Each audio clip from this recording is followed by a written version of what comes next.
to the Eclectic Entertainment Experience, hosted by James Vassar.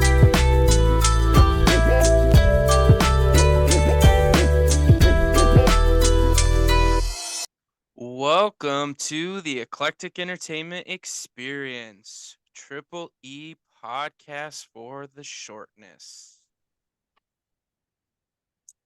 Thank you all for coming. I'm your host, James Vassar, and I'm very excited for you to join me on this week's Questy Quest. Thank you for being here, adventurers and explorers. So I know last episode I spoke to you about bringing some guests to talk about a wonderful show, it was a wonderful kids/adult show, but unfortunately we had to make a pivot, and that's okay. Our guide today is actually a very, very, very special to me and will take us through the world of sci-fi. But before we do that, I just want to make sure you guys are checking us out. We are on the Facebooks, the Eclectic Entertainment Experience. You can follow us on the Twitter, the Instagram, the YouTube, all that good stuff. The handle is at Triple E Podcast.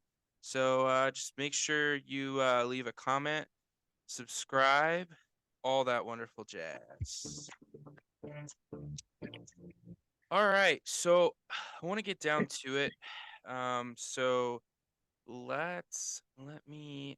So basically, today, as I said, we are going to be exploring the wonderful world of SCI FI. And actually, we really need to remember that it's science fiction. So I can't do this alone. And I got to introduce you guys to our guide, Miss Rachel Howe. Hello. Hello, welcome in. Welcome to the show, and thank you for being here. I appreciate that. So tell our explorers a little about yourself. So maybe your name. I know I already said it, but you can throw in some other names if you want. Place of origin, your favorite color, and a fun fact about you. Hello. My name is Rachel. Obviously, as James had mentioned before, I am from the sunny, but not sunny lately, California. It's been quite rainy here. I kind of have two favorite colors. It's like a mint green and like a pixie blue. Yes, I'm that person. I'm extra. So I love those colors. Um, I think a fun fact about me is when COVID was going on, instead of staying home, my dad and I decided to summit Mount Whitney, and that's something we're really proud of. So, That is a fun fact. yeah. No. At least you didn't say like, oh, instead of staying home, I went to 100 concerts that year. Yeah, no. A lot of uprising would have occurred. But Yeah, that's actually no. pretty cool. That I forgot about that. Wow, I'm terrible. Also heads up, even though like our last names are different, she is my sister. I didn't say that, but some of you already know that, but for those of you who don't, there is this little connection, I think. All right, enough about this wonderfulness, but let's get started. So I do want to note, this is not a specialty of mine at all. So Sci-Fi is not a specialty, and yes, I'm gonna keep calling it Sci-Fi. That's just a joke for myself, as I take that from Sing 2. So if any fans out there have watched Sing 2, you understand me. So I plan on being correct 90% of the time, but only 90. So obviously, because I didn't know anything, or only 90% of the things, I had to look up what sci-fi is. So like science fiction, sci-fi for short, is a genre of speculative fiction which typically deals with imaginative and futuristic conceptions. No conceptions, concepts. See, I can't even talk. Such as advanced science and technology, space exploration, time travel, parallel universe versus extraterrestrial life, ET stuff, artificial intelligence. You get where I'm going with this. So all of that being said, I read that, like, I pulled this almost like it was from like a Snapple bottle, but what do you think of this definition, Rachel? What are your thoughts being kind of a fan of science fiction? I definitely think it's pretty accurate. They really tried to incorporate everything in there. Yeah, I So, didn't like it was actually a lot more than I thought. Like I was like, "Oh, there's a ton of things in here." yeah. Yeah. Okay, cool. Yeah, Yeah. I definitely was pretty wondering accurate. I was wondering because again, like for me, I've watched science fiction movies, sci-fi movies, but I'm not super I think I guess we like passionate into this world. I did look up examples just because I wanted to see like what Netflix would search. So like a couple of the movies that came up were Battle of Los Angeles, Atom Project, Dune and Blade Runner. I actually also saw Independence Day. Like what do you think of like these examples, Rachel? And like do you have others that you would beg to differ? Because like I think like for Battle of Los Angeles, like it's a good movie. I actually enjoy it. I don't know if you've seen it, but I would never have thought to label it sci-fi. But again, I kind of want your opinion on this. So, kind of bad. I've actually not seen Battle of Los Angeles or The Atom Project. I'm a little bit of an old school sci-fi nerd, in the sense that I've seen a lot of like the 80s goofy sci-fi, or if they're following like certain directors, like you brought up Dune and Blade Runner, and Dennis, or I'm pretty sure you pronounce his name Dennis, it's Villeneuve. He's a really amazing science fiction director. He's like the guy for our time. Um, but I'm more old school. I like, Aliens and Alien. I like, I mean, Avatar isn't as old school, but the first one is like early 2000s. So I'm, I am relieved though that I'm seeing that you gave examples that were more true to the science fiction, because a lot of times people are considering a lot of the Marvel movies science fiction. And while I do see like within the definition that you've given, yes, they would fall into that. I think Marvel's kind of evolved into its own category of like superhero movies. And so for me personally, when I'm talking about science fiction and what I love, I kind of weed out science, like I weed out the superhero movies, because I think those are like a completely different group of people, and they can cross over to the sci-fi realm, but they're not necessarily like sci-fi lovers, if that makes sense. Yeah, no, that was always like what my concern was, right? Like, and obviously movies are genres are like so, especially like something big, right? Like, there's a lot of movies that fit in multiple genres. Um, Yeah. And, like, you bring up a good point, though, like, Marvel I can understand why they would be labeled sci-fi, but, yeah, they're definitely like, when I would ever I wouldn't say, like, "Hey, I wanna watch a science fiction movie, and I'm gonna turn on The Avengers." I would Right. I would definitely be turning to other movies. I would just probably say, "Hey, you wanna watch The Avengers, the superhero movie?" You know? Um Right. no, actually, so interesting you say, like, that's cool that you're more into the old school, um, like, Battle of Los Angeles is kind of like a World of Wars kind of type of movie, Okay. that so it's good. It's just interesting because, right, like, when you think of science fiction, um I guess more to the like, from my perspective, I think more of, like, the Alien or even Dune even.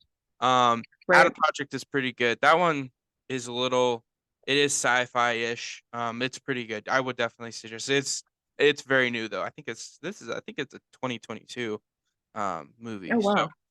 yeah, anyways, though okay, cool. Yeah, that's good to know.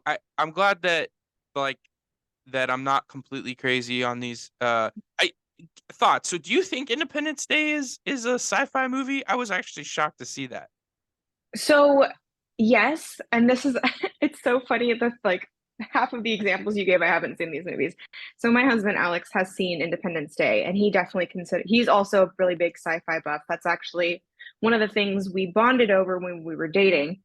And he definitely agrees that Independence Day is a sci-fi movie. He's very, adamant about that. We need to watch that one. That's definitely on our list. He has it too. And when he owns a movie, I know it's most like 90% of the time it's probably science fiction, and Uh, he really likes it. So yeah, he fair. has it. Like he bought it from like the movie gallery. So that was Blockbuster. like our local Blockbuster, but like our local version of that here. Yeah. So No, that's good to know. I guess we'll have to have him on, and I was thinking at some point we'll have to deep dive some science fiction in depth. So sounds like we have yeah. another guest to bring on. Um, sweet. So okay, what what draws you into this sci-fi world, and like why do you kind of enjoy it and become passionate about it? So for me, I think a big draw to sci-fi was I do I haven't done it a lot lately because of schooling, but I've read a lot. And I always felt like science fiction was always really well written because the authors that I read, examples Francis Herbert, or sorry, not Frank Herbert, my bad. Frank Herbert and Orson Scott Card, they were really good at world building. And with something like science fiction, you really have to be a good world builder in order to really captivate your audience and put them there. For me, I think the greatest world builder of the human race was probably J.R.R. Tolkien, but he's not science fiction. He's something separate. Yeah. But I feel like, that's really what drew me is this being able to like transport myself into this other world. And most of the time, there would be a really incredible twist that they would incorporate into their books or movies. Ender's Game is my favorite science fiction book, and the twist in it is really really cool and interesting. And even though that book was like came out in the 80s, I won't spoil it for those of you who haven't read it, but I highly recommend it. And it was kind of like a sci-fi military book, so I wasn't really sure I was going to like it. But I read it all and I was just amazed at how well, Scott Card really captured the characters and captured, how the human race on Earth sees aliens and how their interaction is, and kind of just having this, xenophobia of these aliens, like not trying to understand them.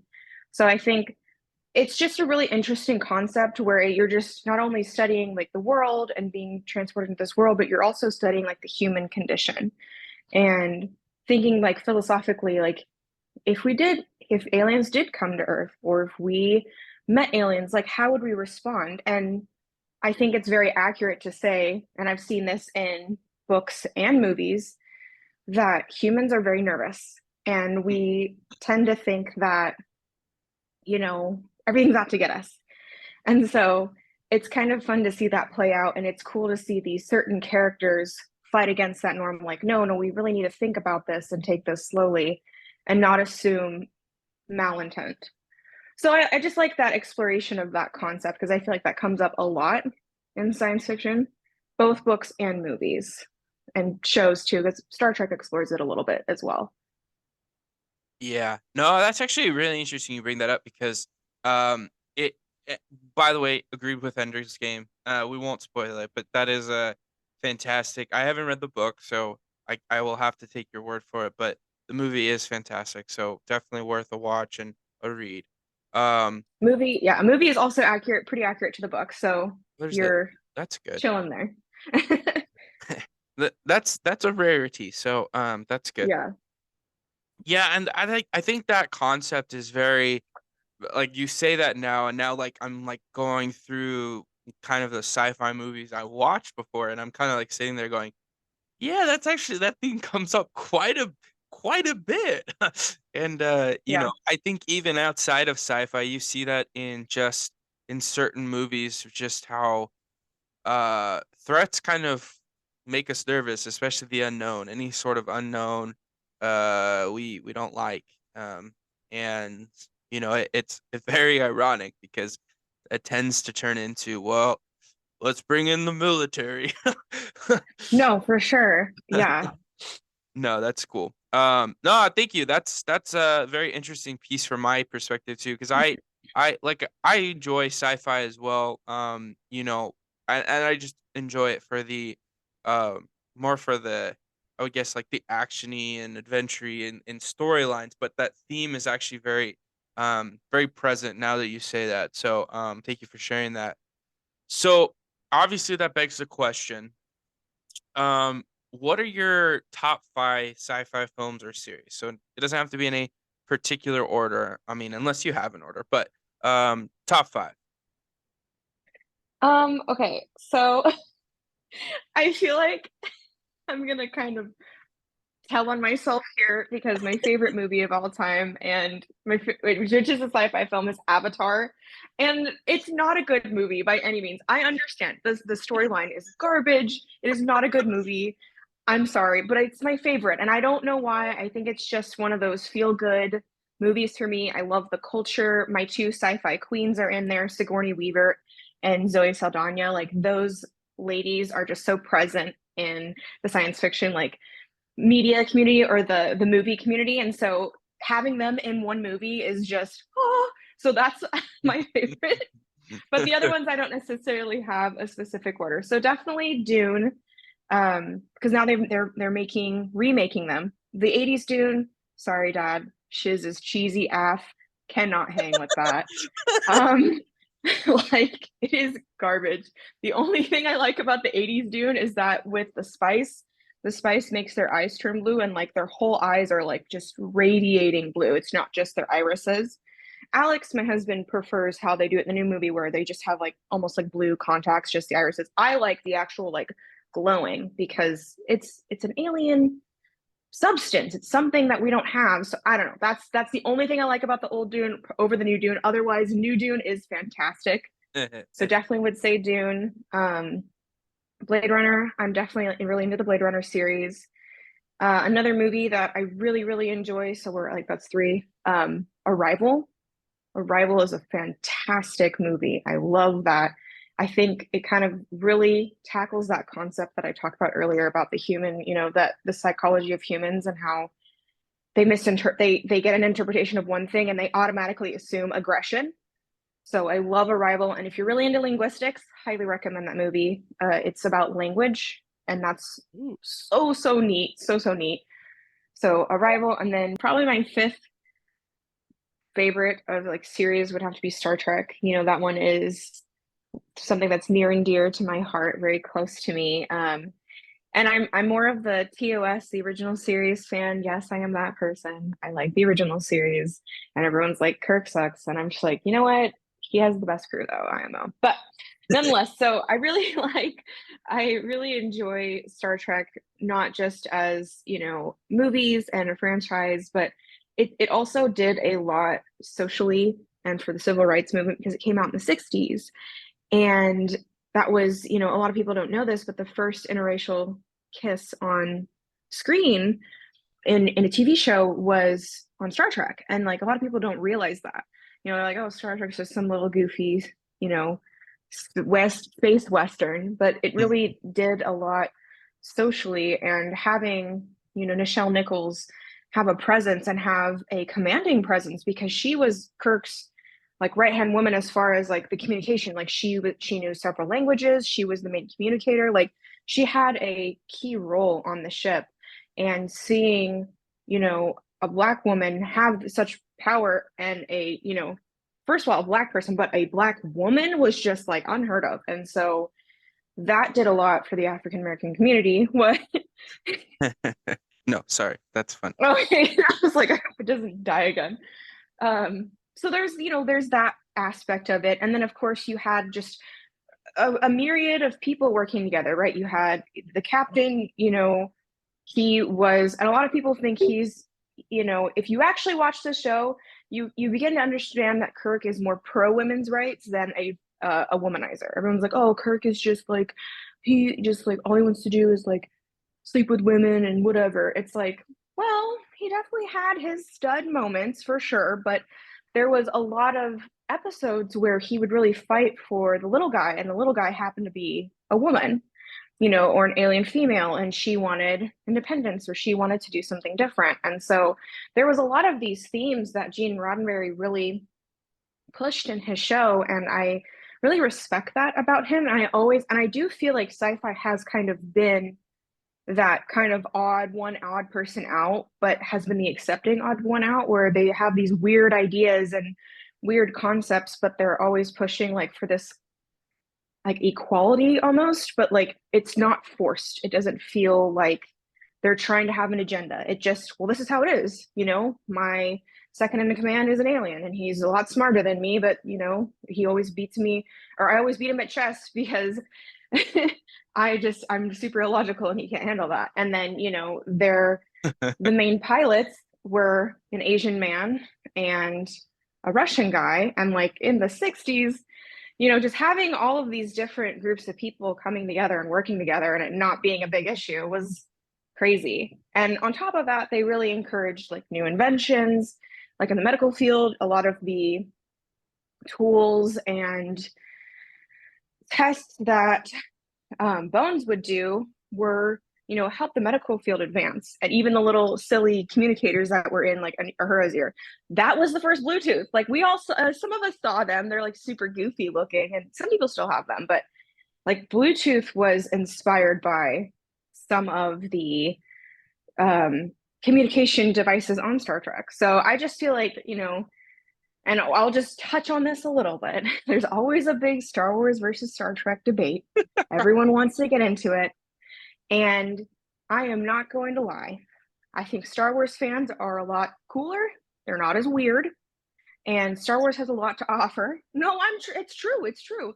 Trekkies are freaks, and I get that. We are. But if you look at them from which one really impacted, like which franchise impacted a generation more, I'm going to always argue Star Trek because of the previous things I said. Because Star Wars, like it had really awesome special effects and there was a cool story and it was pretty decently written, but it's a fantastic piece of entertainment. It did not push civil rights. It didn't push for equality. It didn't, inspire new inventions. So that's all I'm going to say to that. I do love both. I do love both, but that's where I stand on that debate. Yeah, that could get people going. And it's funny as you say that, being a Star Wars fan, um, probably over Star Trek. Again, I am in the same boat. I enjoy both for various reasons. Mm-hmm. Um, but yeah, Star Wars is not like, I mean, there's very little applicable to like they they their lightsabers still not a thing. Like, I mean, they say that Right, there's these things, but they're not lightsabers. Let's be real. And that's as far. I mean, the Force. No one has the Force. Like, right. at least with you know Spock's like ability to knock people out, you can still do that. Like, Pressure points. so Pressure points. yeah, so I could see the debate. That's a very good point. I actually, you just taught me a lot because I actually had no idea about that as far as Star Trek goes. But it's because you guys are the Star Trek people are weirder because you're smarter, and so that just means you have to lose something. So socially, you have to be awkward, but you're way smarter than the Star Wars fans. So the Star Wars fans are like less socially awkward. Dude, It makes just to sense now. prove, oh, sorry, yeah, just to Oh, go ahead. prove that, like, go off of that. So, as it has been stated earlier in this podcast, James and I are siblings. We also went to the same high school, as siblings sometimes do, and we had the same math teacher.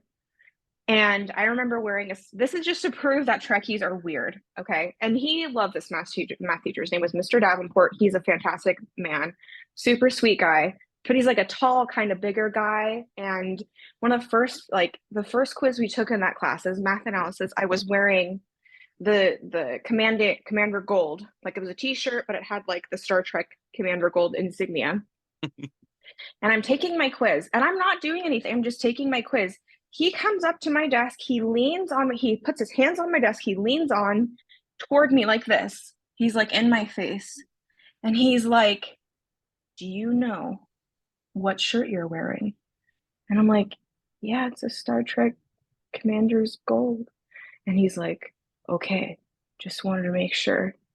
And then he just walks away in the middle of the quiz. And I'm like, I was so scared because even though I did not do well in math, I was still a teacher's pet. And I thought I was in trouble.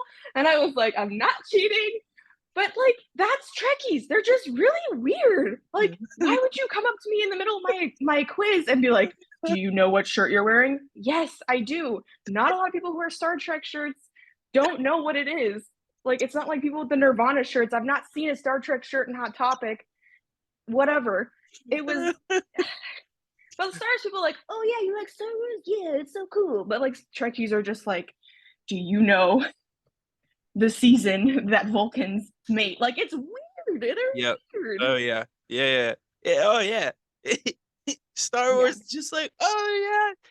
It's either you got the Star Wars fans who are like, yes, all the Sith are so cool. BA, Darth Vader, Kylo Ren, and then you have like, oh, there's more cute creatures like the Yeah. weird fluffy birds or Yoda or Grogu. Oh my goodness. I mean, people that really care about Star Wars like call him Grogu. I just like I did. People that don't like are the normal Star Wars fans are just like, oh, little good baby Yoda. It's not baby Yoda. Okay. Yeah, that triggers me low key. I'm Like just like, come we know his on. name. Say his name. It is Grogu. He's not Baby Yoda because he's not. He's not. He's just the same species. Yeah. Well, It. Yeah. I'm fine with it when the first few episodes because we didn't know his name. Well, But then, like right. once Yeah. his name came out, bro, it's like, all right, guys, rest in peace, baby Yoda, Grogu. Yeah. I'm just like, Oh, that's funny. That's funny. yeah. Well, thank you. That was very enlightening for myself. I hope people that were listening to this also thought this was enlightening, because you brought a lot of knowledge to us, and we'll definitely have to bring you back for more. And it sounds like we'll have to bring Alex on as well. Maybe geek out a little bit more over some more sci-fi or something. So, thank you again. Appreciate you jumping on. No problem. It was a pleasure, and I'm always ready and down to talk about sci-fi. I feel like it's a very underappreciated and underwatched area because people get weirded out. But I think if you get past the weirdness, you can actually find a lot of interesting and fun content to enjoy. Yep, I agree with this statement, and it makes me want to go watch more sci-fi movies. So, uh, I have things to do in my life now. Um, well, thank you again. I appreciate it. And for all of you listeners out there or YouTube watchers, thank you again. Subscribe and hope to see you next time.